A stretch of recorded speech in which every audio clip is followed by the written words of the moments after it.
And we've just over the years have taken for granted that communication no longer, it's not a soft skill. I really look at it as it's a currency. And those that are going to figure it out by taking the time to focus on that's part of my development. So just as if you're into health and fitness and that regimen of you're working out every day or you go for a certain long walk, mileage, steps every day, communications it really fits into that same caliber because it represents your brand, it represents your reputation. It represents what people say about you when you're not in the room. Who are they going to call on? Who are they going to think about? And it's not necessarily going to always be just your experience and what your LinkedIn profile looks like. Yes, that's a big component. When they meet you, though, are you consistent with who you say you are?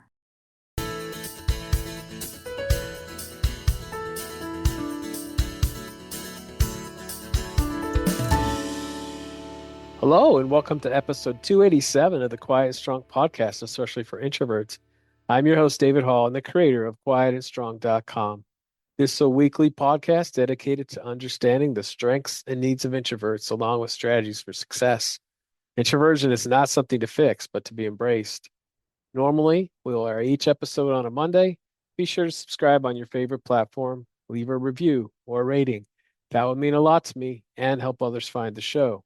Tell a friend about the podcast and help get the word out there that introversion is a beautiful thing.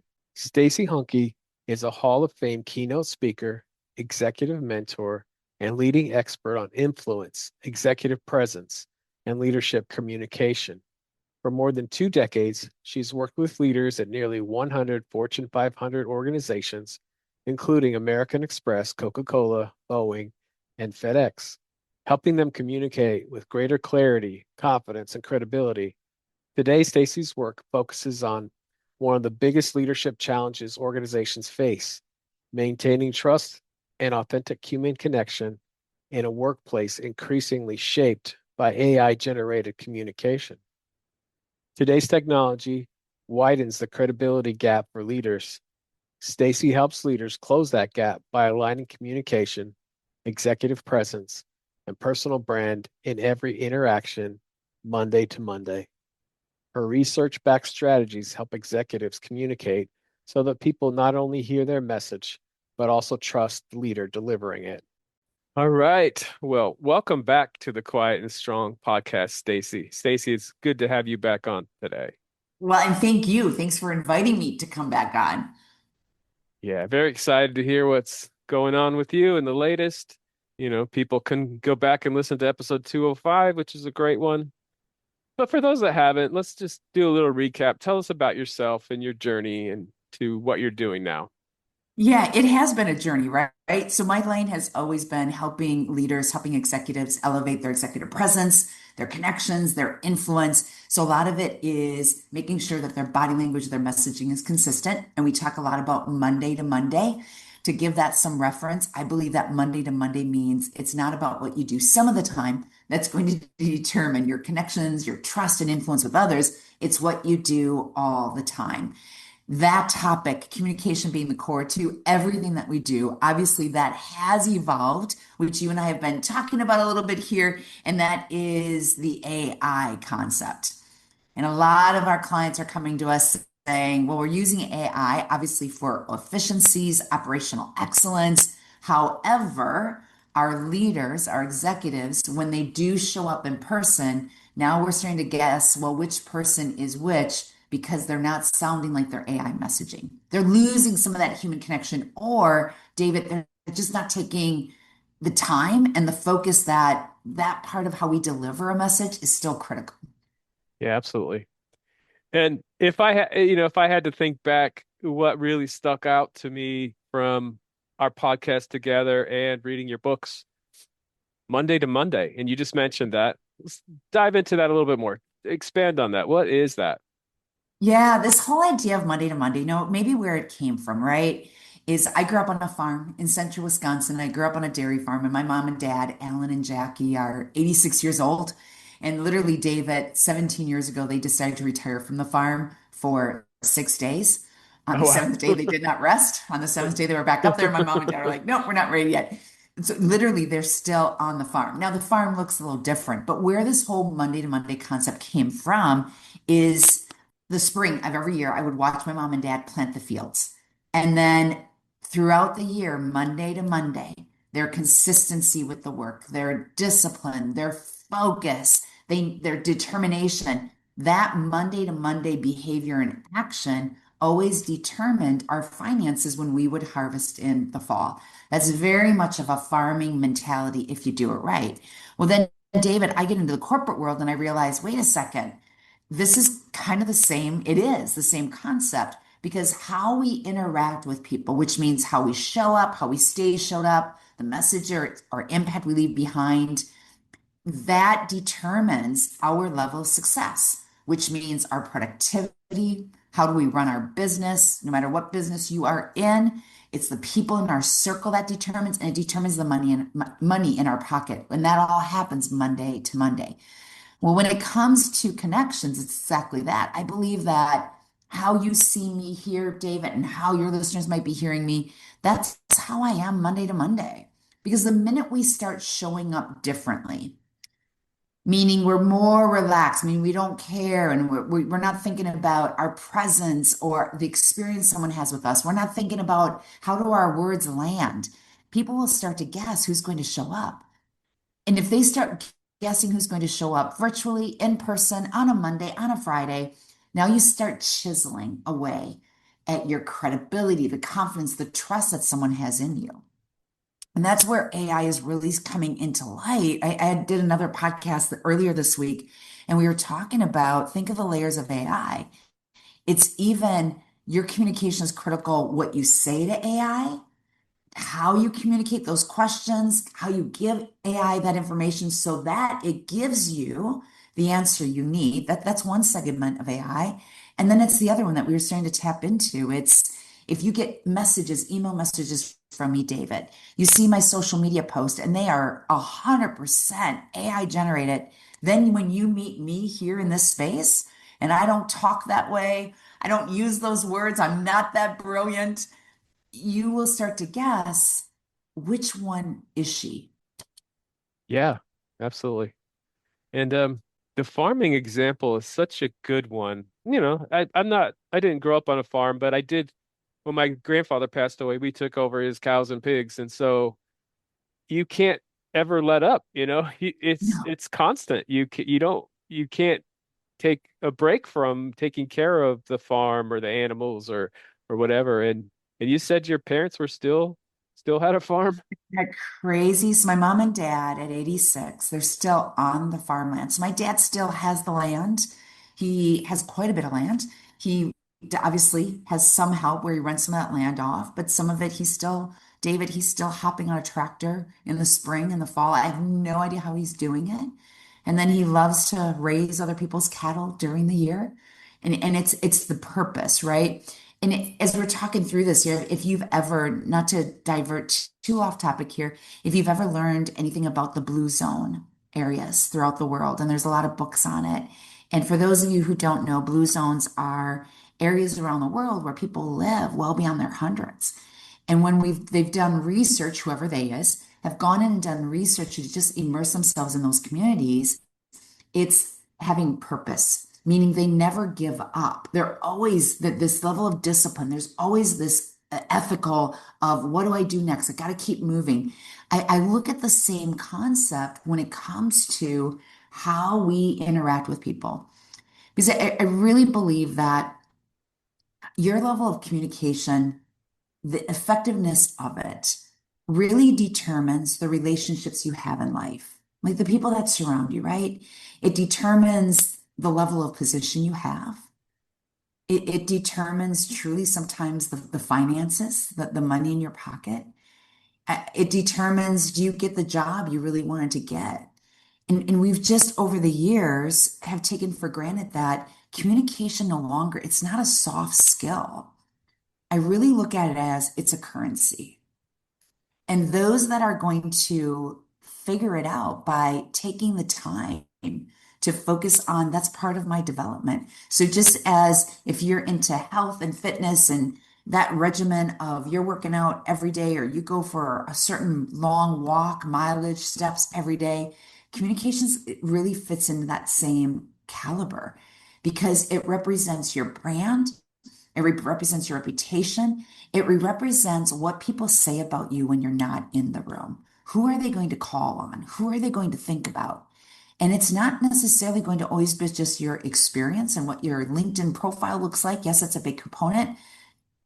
When they meet you, though, are you consistent with who you say you are? Yeah, absolutely.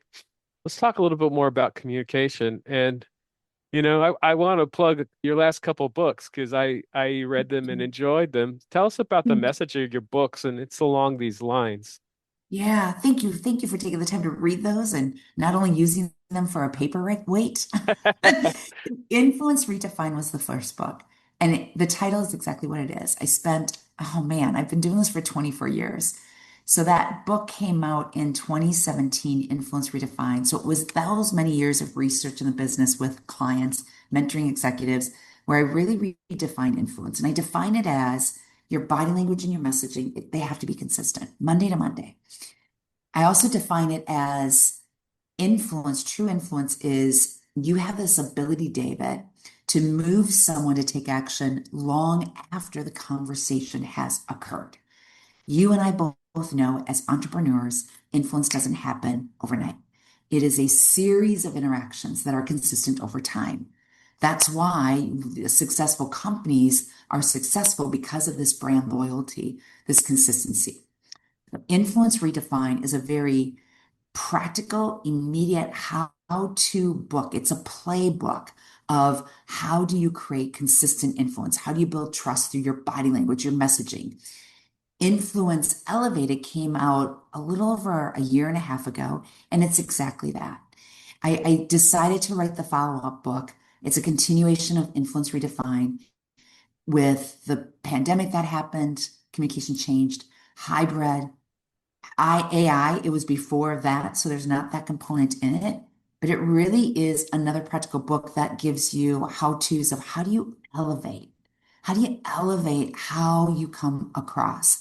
The cool thing that's been really popular with that book is I created an impact IQ assessment. It's an assessment, David, that takes you probably 4 minutes to take, and it helps identify your influence type. Throughout the years, I realized that the executives I coached, it was tough to coach them if they didn't understand what their influence type was, how they influence, and if they didn't have a clear understanding of when it comes to influence, what do they want? Those are two powerful tools that I'll use before I one-on-one mentor anyone. Because once you've got clarity of what do you want people to say about you when you're not there, once you've got that clarity, I'll measure where you currently are with your level of influence to where you want to go. And then I help you fill in the gap. I'm filling in that unknown piece where we don't know what we don't know. We don't always know how people perceive us. We're not always 100% David understanding of how do I sound? How do I come across? That's usually a big shock for people because, especially in an executive role for years, they're told about how great they are when it comes to feedback. Good job, nice work. Well, what do you do with that though? So these techniques of the assessment, the identify what you want when it comes to influence, that's the first step of experiencing yourself through the eyes and ears of your listeners.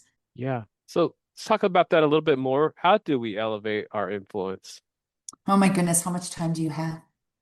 Yeah, It, it's an so the important model, topic. it is such an important topic. So in the book, I want to do this as simple as possible for our reader or your followers. There is an influence elevated model. I mean, you know it gets serious anytime someone starts throwing out a model at you. But in the book, it's pretty self-explanatory. And there's three elements in the model. So if you imagine a triangle, the bottom right, it says momentum. First, you've got to create momentum, and you do that through constructive feedback and deliberate practice. Now move to the bottom left of that triangle, and it is executive presence. Now, there are 8 delivery skills my team and I teach, but the two that I really focus on is first self-awareness. We don't know what we don't know, and we cannot change anything in our life, David, if we're not first self-aware. That's the biggest roadblock for anyone that can't elevate, or they're not sure, I should say. Everyone can elevate, but they're not sure how to elevate. Also under executive presence is the number one, we'll call it a skill, I guess you could call it a skill, that jeopardizes someone's ability to elevate their influence. And it's brevity. We over explain. We say too much, and we can come back to that. The third element is the very top of that influence elevated triangle, and that is connection. The more connection we have, the more influence we will have. It is that simple and yet that complicated. And the two elements under connection is consistency and trust. That data, that's the big picture. And then in the book, I go real deep into each of those categories and I explain to you how do you do it. And I'll tell you the how starts in the bottom right-hand corner of that triangle, of that model, which is momentum. The how is the constant feedback and the constant practice. I want everyone that follows me, I want you to think like a professional athlete, an actor, actress, musician, anything that takes muscle memory. I've shared, maybe I shared this with you. This was a number of years ago. I was listening to a podcast and I wish I would remember what it was. And the interviewer was interviewing a big time NBA player that had played and competed against Kobe Bryant when he was with us.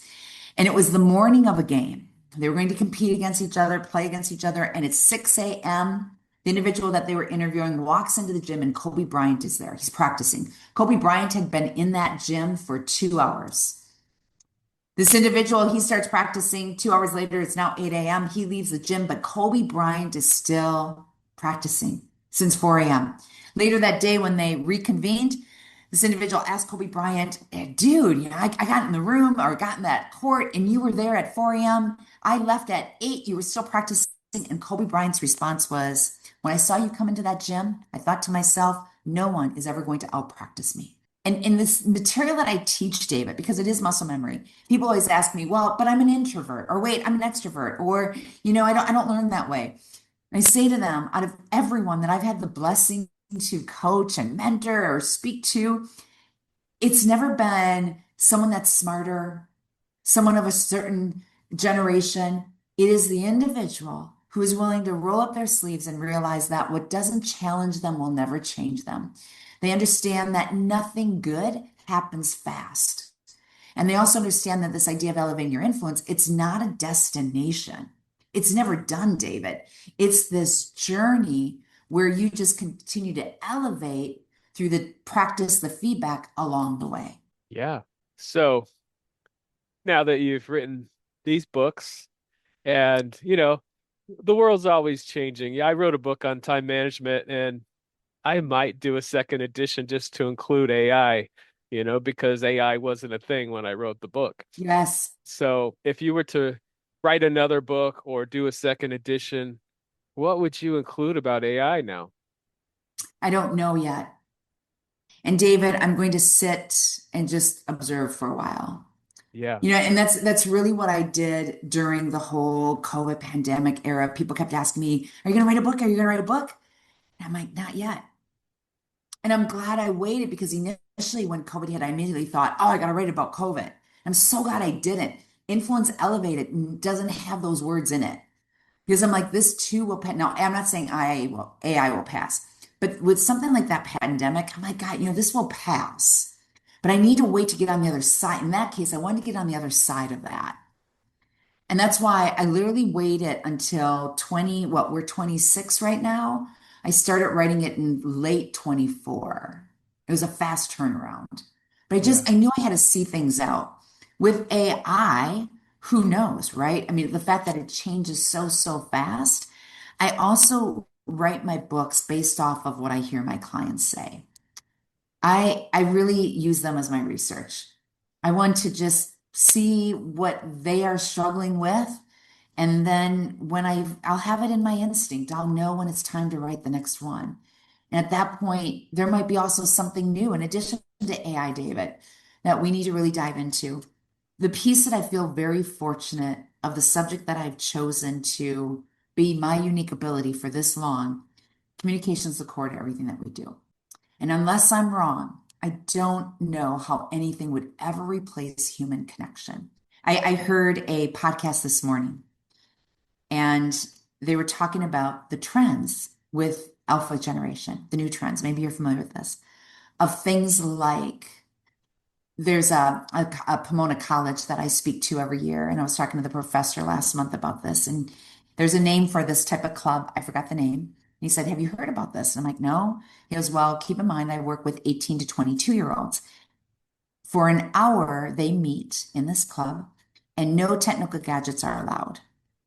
And it's truly an hour to do crafting, like things that I did back in the day. My nieces are alphas and they love the camera. The big deal was, I don't want to take pictures on my phone anymore. I want a camera. They're curious about, I want to talk on a phone with a cord. I was in the LA airport, oh, just a week ago, and I know we've got a lot of record stores here in Chicago. I hadn't seen yet in an airport that was a bookstore, David, and floor to ceiling. It was all record albums. Today, the podcast was also talking about the written letter is back. And that's what I mean by I want to just kind of wait and see. Let's see what happens, what evolves. But communication to me, that human connection, I guess that's where I was going with all these examples in the alpha generation. There's just AI will never replace human connection. I think it's amazing how it's going to, how already it's been so efficient for even us internally. It'll always be there to write your research, your messaging, but you still need to be able to connect with people. And that's going to be by showing up in a way that is your best self, your personal brand that is consistent Monday to Monday, and that is able to adapt and pivot to who you're trying to connect with. Yeah, absolutely. And let's get into that more, but what excites you about AI? What Oh, the big efficiency. benefits you see? Yeah, the efficiencies, David. I was just telling my team the other day, how did I ever get this far without it? The amount of time it has saved my team is insane. The fact that you can just find almost anything with it is just blows my mind. I think from an efficiency, a time standpoint, it's amazing. I am presenting next week. I'm delivering a keynote for a big events company, and they pride themselves. They've been 30 years in business. They put together large events. They pride themselves in customer service. And the CEO, the founder, made a really powerful comment to me. He said, we're really using AI for our efficiencies so that we can spend more time with our clients. And it was just a different spin on it, David, that I thought, that's true. Because now you don't have an excuse. I don't have time to meet with you. I don't have time to meet with you. If you've got these AI agents that are set up that are going to provide you with the greatest efficiency, operational excellence.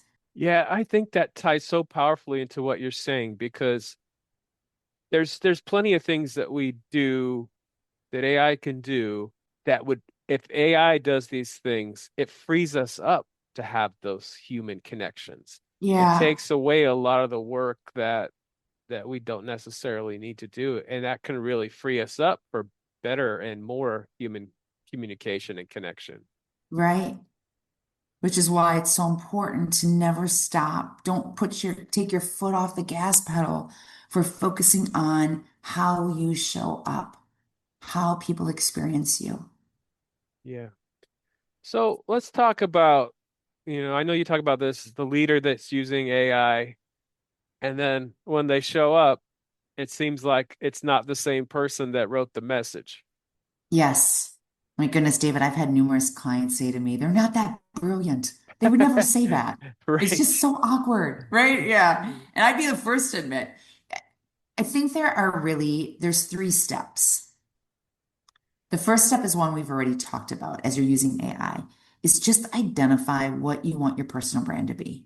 What do you want to be known for? How do you want people to experience you, right? That'd be step number one. Step number two, most of us know this. When you ask AI a question, never take the first response. AI is only as good as you teach it. By constantly asking it questions and going deeper, now that to me is another level of communication. You've got to be a good questioner. And I've known this for years. Before AI, I would get a lot of requests from clients saying, can you help us? Can you help our sales leaders ask the right questions to really discover what our clients' true problems are? Because they're not really telling us. So that's step three.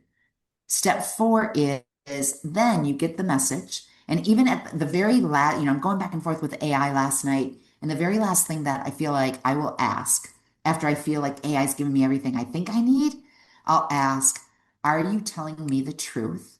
Where can you prove this information? I will also ask AI at the very first time I ask it whatever I'm asking it. I will also then lead with interview me, ask me questions to get the best right answer possible. Right. It's all just like how you're answering questions. So the final third one is when it gives you that information, now you've got to take a look at how you want to come across. What is the objective, the goal you're trying to achieve, how you're trying to influence through this messaging and edit it. You're the final editor. What would you typically say? How would you say it? So even though AI is efficient, I think we still need to get these three steps down to make it as efficient as you want it to be for, again, the influence you want, the perception, the brand you want to keep. Yeah. The way you just described it is very inspiring because, I hear people say, "Oh, it's taking away my creativity." But the way you can use Mm. prompts and things, you are big, and you just described a very creative way of using AI, to it's a partner with you. It's not you. And two, at the end of it all, you do have to edit, and I do, as you know, I do a lot of work with, busting myths about introversion. And I think that there's still a lot of misunderstandings out there. And AI has some of those because that's what it's being fed. And Yeah, so when I'm working on my podcast or other writings, I do have to check it and I do have to put it in my own words. And I'm definitely, anytime that it presents introversion as a weakness, that's not my view at all. So right. you do have to edit it and ask it more questions. And I love how you describe that. Yeah, just trying to break it down. I like your comment that AI really is your partner. There was some back and forth I was doing with AI last night. And when it finally came to the final answer, I went back and it was counterintuitive what it initially had said.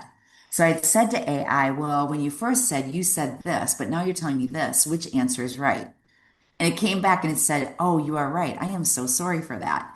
Like, I think I see too many people taking the first response. You've got to keep talking to it because the more you talk to it, the more it understands you for it to really be that partner. I don't think it takes away creativity at all. It has challenged me to ask better questions, which to me, again, it's a work in progress. But for me, you need to be creative on what you ask, how you ask it, and then you get a response. Now you got to be creative again. I got to still keep my objective, my goal in mind, but what do I ask now based on what it gave me? You're still the brilliance behind this. At least right now, we are still the brilliance behind it because it's what we're feeding it. Yeah, I love that. We are the brilliance behind it. It's a tool and it's a very extremely helpful tool. And I'm still in awe how quickly and how thorough responses come back in a split second. I'm still in awe by that, but yet Yes, but yet we are the brilliance behind it for sure. at least right now. Yeah. Yeah, I'm too much of a science fiction fan. I've watched too many AI go wrong movies. So Have you? back to how do we communicate as a leader authentically while using AI as a tool? Right? It ties to those three steps that I've talked about. It's putting in your own personality. I'm always, when I'm writing it, I think we fall into the trap of we think our listener can hear what we're thinking in our head. When I write an email, I'm always thinking about tapping into my listeners' why. Why should they care about what I'm sending them? Why does it matter? Why is this happening now? Why should they take the action I want them to take? It's think too many times we fall into the what and the how, which means what I want you to do, how I think you should do it, what I feel is important. The what and how is critical, but I think why is right on top. Always thinking about your listeners' why when you're putting together those messages. Because now, where does the authenticity come across? When they're reading the message or when you're in a conversation, they feel that, wow, you get me. You understand where I'm at. And if you understand where I'm at, I'm going to more likely trust the recommendation you're giving me. Because you get my world, there's more trust there. Yeah, that's so powerful. Because I mean, that's what that's what people want. They want to feel understood and that you are, understanding them and that you are, doing things that are in their Yes, best interest. right? 100%. So, how else are you using AI or your company's using AI? I mean, it's open. We have our own agent. We create our own agent, and it's open every day. So it's obviously emails, a little bit of research on the social media side. Our marketing team uses it 100%. It has shaved hours off of their time to create post, to position the post. Oh my goodness. We do a lot of video editing, but I'm not doing that. I know they're doing a little bit through AI, but not a lot. I think it's more just from a messaging standpoint, a writing standpoint, a creativity. I need a new idea. I need a way to just position this differently because I've always been talking about it like this. I also use it before I get a lot of research around sales. Before I hop on a sales call, I'm digging as far deep as I can about this person, taking information off of LinkedIn, inserting it in AI to just learn about them. Sometimes I will also get more information on how do I talk to this person, what's important to them. There are AI tools out there that if I would insert your name, David, it would tell me if you've taken any assessments, what's your results of your assessments, which will help me determine, do you like all facts? Do you want me to just more socialize when we first get on a call, which is kind of scary that you can dig that deep into someone. I'll use it a lot for our research on a client, meaning a company. It has helped us better prepare for conversations. And when you come on a call and you're prepared, that helps move the trust factor along a lot quicker, whether it's a client we've worked with for a long time or it's a client we're trying to bring on board. Yeah, yeah. And for the introverts listening out there, preparation is a huge key to our success. And I have noticed it's changing so rapidly because sometimes I want to pull together things that I've said, I want to pull together for different posts or for podcasts, and I want to just kind of put it all together. And not too long ago, it didn't know me that well. Okay. Now it does. Now it can pull all the inform it's changed over just the last couple of years. It's changed where a lot more information is available and it is very helpful, preparing for something like this or, you know, either where you're the host or the guest.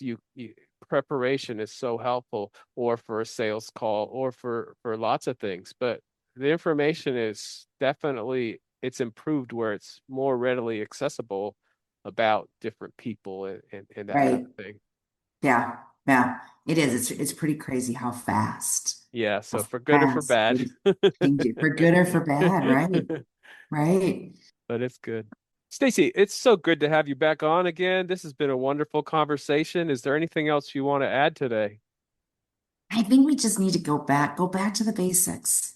I know when my coaches I've had throughout my career, when business gets tough or I start to second guess it or it's overwhelming or uncertainty, wherever your followers are right now, my coach would always say, just go back to the basics. Go back to what you know to be true. And the one thing I know to be true, what's gotten me this far in my career is my ability to connect with people, my ability to just listen, to adapt my message on the fly, and to also know that no matter what's going on in the world, the one thing you and I always have control over, it's our development. Go back to the basics and work on you first so you can better be there for those that you need to influence and those that you need to really build out in your circle. Yeah, it's all about the human connection. There's some great tools, but as you've Yeah, said multiple times, they don't replace the need yeah, and power of human connection. exactly, exactly. All right. Well, Thank you thank, for inviting me back. And of if course. anyone's interested, we talked about AI and social media. We are all over LinkedIn and Instagram, not there to promote, but truly to be as a resource. And if you just go on my website, you can get connected anywhere, which is my name, Stacey with an EY, HANKEINC.com. Very good. I will put that in the show notes. Thanks again, Stacey. Thank you. Take care. Thank you so much for joining me. I appreciate you. I hope you take the time to explore other episodes and learn from other amazing guests. Remember, if you're interested in getting to know yourself better, there is now a free Type Finder personality assessment on the Quiet and Strong website. This free assessment will give you a brief report, including the four-letter Myers-Briggs code. I'll add a link in the show notes. And I'd love to connect with you. Reach out at david@quietandstrong.com or check out the quietandstrong.com website, which includes blog posts and links to social media for Quiet and Strong and much more. Send me topics or guests you would like to see on the show. So many great things about being an introvert, and so we need those to be understood. Get to know your introverted strengths and needs and be strong.